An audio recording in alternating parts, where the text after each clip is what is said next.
My name is Mark Huynh, and I have an older autistic brother. At this time, I was around 4 years old, and I loved playing with my brother. He would chase me around the house, play toys with me, and always give me something to do, as he still does today, only in a different manner.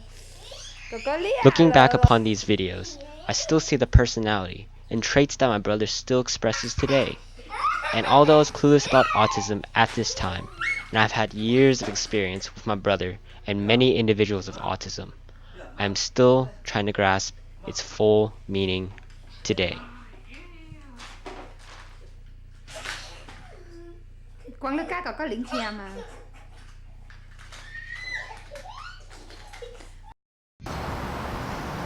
Now, about 13 years later, I'm 17 years old, and here I am, still living with my brother, Philip, at home. And not much has changed about it. I could almost describe it as the same child you saw before, only in an adult's body. The camera. What's your name? What? Philip. Philip. That's his name. But now, I'm college bound, and I'm about to land my first job. But for Philip, Hi, Philip. he won't be able to do either of those things. And although he has gone through some minor and major changes in his life, at times, I feel like he will never progress. Philip? Say it again. Good job.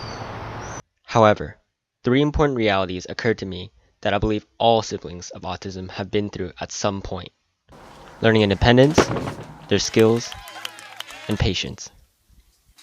Starting with what I believe to be the most important. Independence. Many other siblings would definitely agree with this. Autism teaches you independence. It takes a huge toll on your parents, and most of the time they have to put all their attention to your sibling rather than yourself.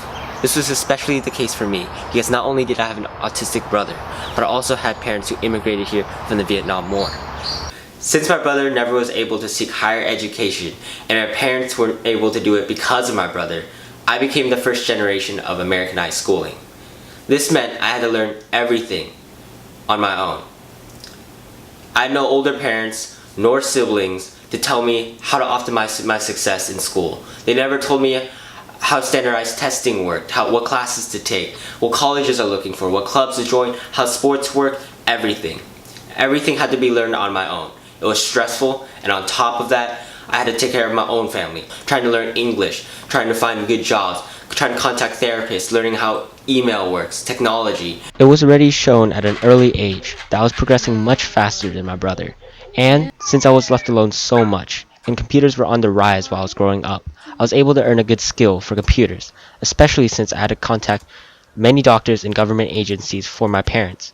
It helped me develop my professionalism with emails and skills in computing that I wouldn't have gained otherwise, aiding me in finding my career path I have now.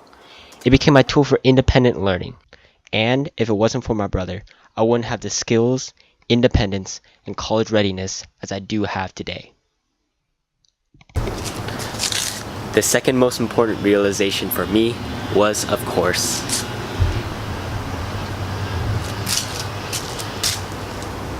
his skills. The only interests that I've ever pursued were really only track and guitar, but Philip was on a whole different level. Piano, swimming, cooking, running, bowling, and so much more than I could ever imagine doing myself. And although he isn't exactly the best at them, he sure knows how to have fun doing these activities, which was always something that I looked up to. And finally, but surely not the least, is the reality that most siblings have to deal with for the majority of their life: learning patience. As many may be familiar with this, autism usually comes with anxiety and OCD, obsessive compulsive disorder. Obtaining these clips you see now was very easy, as it is usually the most predictable trait about autistic individuals, or at least for my brother anyways. However, although it was predictable, it's commonly misunderstood that just because it was predictable doesn't mean it was easy to take care of. It takes anywhere from minutes to sometimes an hour of pacing and readjusting everything just to get him to sit down. So you can imagine how difficult it could be for us to just get him out of the house. And even the smallest cuts became extremely dangerous for him, because not only would he not accept any bandages on him, but he would be constantly picking at them, making them worse than they were originally.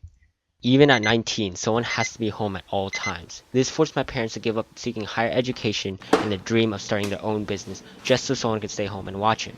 Now my parents always have to alternate shifts out of more labor-intensive and lower-income jobs that they never dreamed of having due to my brother's condition.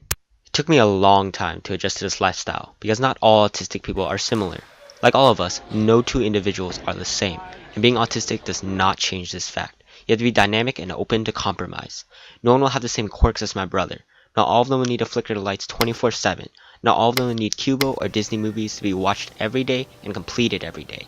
Not all of them will need to throw out a perfectly good napkin daily for no specific reason, but all of them will need to do something. And all siblings of autism have learned their own personal and strange way to work around these quirks, because I've learned that it's important that you work around them rather than they work around you. And for me, my journey has taught me these three realities: understanding independence, their skills, and patience, and I 100% wouldn't be who I am now without them. And I'll for sure be glad to have them when I'm walking down at graduation with my brother cheering me on.